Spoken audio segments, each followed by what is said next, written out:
2024 সালে পূর্ববর্তী বছরের তুলনায় বাংলাদেশ জাতীয়তাবাদী দল বিএনপির আয় এবং ব্যয় দুই বৃদ্ধি পেয়েছে। 2024 সালের 1 জানুয়ারি থেকে 31 ডিসেম্বর পর্যন্ত সময়কালে দলটির মোট আয় দাঁড়ায় 15,94,94,842 টাকা, আর একই সময়ে ব্যয়ের পরিমাণ ছিল 4,80,04,823 টাকা।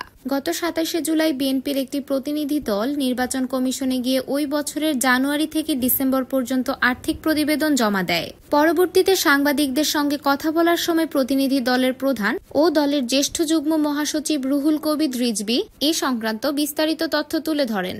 রিজভী জানান, গেল বছরে বিএনপির ব্যয়ের পরিমাণ আয় থেকে কম হওয়ায় উল্লেখযোগ্য পরিমাণ অর্থ উদ্বৃত্ত থেকে যায়। সেই উদ্বৃত্ত অর্থের পরিমাণ ছিল 10,85,90,019 টাকা, যা বর্তমানে ব্যাংক অ্যাকাউন্টে সংরক্ষিত রয়েছে।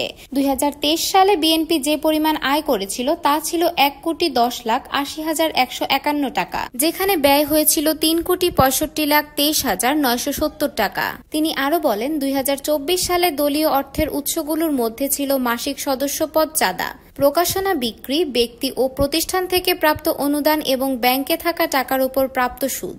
উক্ত বছরে ব্যয়ের খাতগুলোতে অন্তর্ভুক্ত ছিল অর্থ সহায়তা প্রদান, প্রাকৃতিক দুর্যোগে সহায়তা কার্যক্রম, প্রচার সামগ্রী ছাপানো, বৈঠকের স্থান ভাড়া, প্রশাসনিক প্রিন্টিং খরচ, রমজান উপলক্ষে ইফতার আয়োজন ও অন্যান্য অফিস পরিচালনা ব্যয়। নির্বাচন কমিশনের নিয়ম অনুযায়ী প্রতিটি নিবন্ধিত রাজনৈতিক দলকে পূর্ববর্তী বছরের আয় ব্যয়ের হিসাব প্রতি বছর 31 জুলাইয়ের মধ্যে জমা দিতে হয়।